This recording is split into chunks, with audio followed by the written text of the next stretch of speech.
미국의 30년 대출 금리가 6.77%로 현재 서브프라임 사태 이후 가장 높은 수준에 와 있습니다.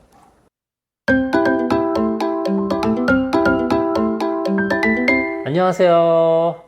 한국 기준으로 6월 13일 화요일 밤 9시 30분에 미국의 5월 CPI가 발표가 됐었습니다. 전년 대비 4.1%일 거란 시장의 예상치를 깨고 0.1% 낮은 4%로 내려앉아 시장은 환호했습니다. 1년 사이에 작년 6월 최고점 9.1%에서 벌써 4%로 5.1%씩이나 이미 내려왔으니 이 상태라면은 머지않아 연준의 목표치 2%로 금방 안착할 거란 희망감이 고조가 되고 있습니다. 즉, 물가는 현재 빠르게 잡혀가고 있고 실업은 늘어도 1인당 일자리가 1.66개로 남아돌아 고용이 탄탄하니 사람들의 소비 심리가 호전되어 미국 GDP의 3분의 2를 차지하는 소비 또한 증가하고 있습니다. 물가, 고용, 소비 이 세 박자가 아주 절묘하게 맞아떨어져 경기가 그렇게 뜨겁지도 차갑지도 않으면서 경제는 성장을 하는 골디락스가 도래한 게 아닌가 하는 전망도 거론되고 있습니다. 이런 강한 경기 신호 속에서 연준은 한국 기준 15일 목요일 새벽 3시에 연내 금리 인하는커녕 최종 금리 전망치를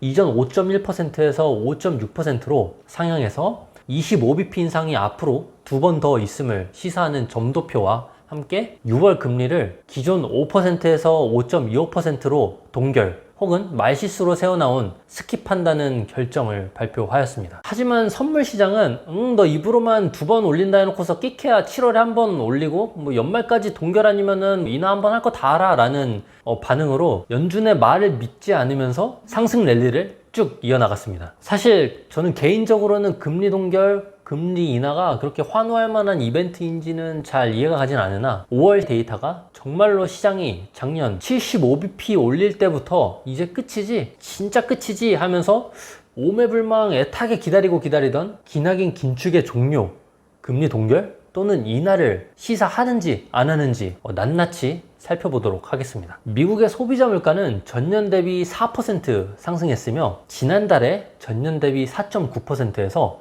약 18% 정도 내려왔습니다.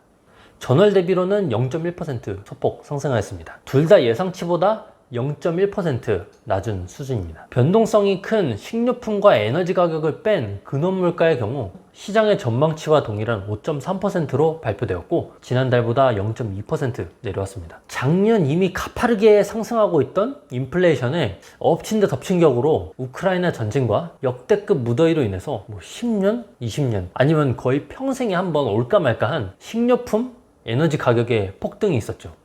하지만 비정상적인 수준까지 폭등했던 식료품 에너지 가격이 빠르게 정상화됨에 따라서 23년 3월 헤드라인 CPI가 근원 CPI보다 더 낮은 수준으로 내려왔습니다. 어찌됐건 물가가 내려오기만 하면 좋은 게 좋은 거 아니냐라는 생각을 하실 수도 있겠습니다.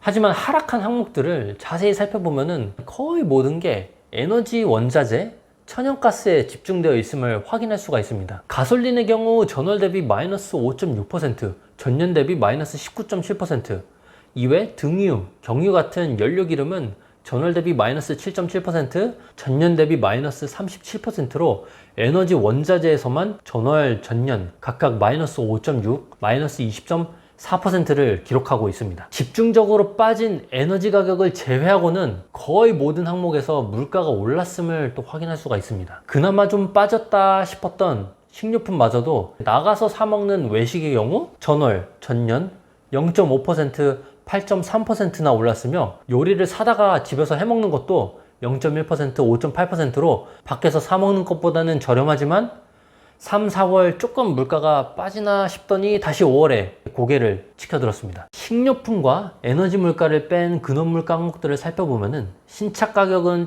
조금 빠졌지만 최근 2개월 새 쭉 내려오던 중고차의 가격이 4, 5월 각각 4.4% 상승으로 도합 한 10% 정도 가파르게 상승을 했습니다. 차에 대한 수요가 이렇게 높은 와중에 중고차 가격마저 이렇게 치솟으니까 미국의 애리조나에 위치한 온라인 중고차 판매회사 칼바나에서는 2분기 실적이 좋을 거라는 가이던스를 발표해서 주식이 한 달도 안 된 사이에 150%나 넘게 상승을 했습니다. 작년 제롬 파월이 금리를 올리면 주거비가 쭉 내려와서 바닥을 찍을 거라고 얘기를 했는데 막상 뚜껑을 닦아보니까 주거비 하락은커녕 75bp를 올렸던 작년 11월 때의 주거비 상승률과 동일한 0.6%를 기록하고 있습니다. 같은 0.6%라지만 또 이게 고변산이기 때문에 금액적으로는 더 많이 지금 상승을 하고 있는 거죠. 미국의 30년 대출 금리가 6.77%로 서브프라임 사태 이후 가장 높은 수준에 와 있습니다.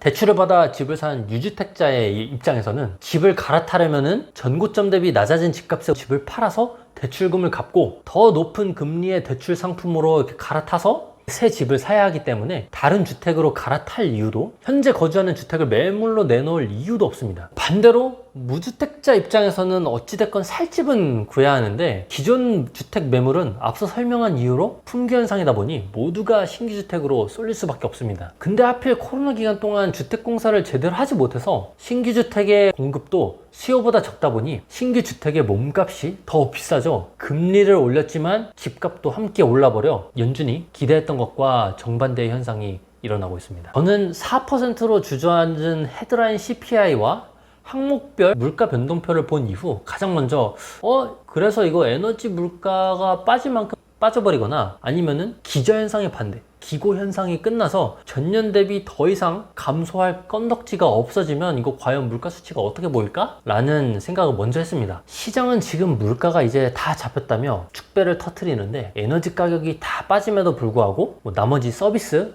식료품, 주거비 등 다른 항목들의 물가가 계속 끈적하게 버티고 있다면 시장은 그때 과연 어떤 반응을 보일까요? 한국 시간 기준 6월 30일 저녁 9시 반에 연준이 CPI보다 정책적으로 더 선호하는 개인 소비 지출 PCE 지표의 발표가 있습니다. 이 지표를 보면은 과연 5월의 물가는 끈적했는가 아닌가에 대한 추가적인 확인이 가능할 것으로 보입니다. 그러면 이번 영상은 여기서 마무리하고 다음에 더 알찬 내용으로 찾아뵙겠습니다. 그럼 안녕.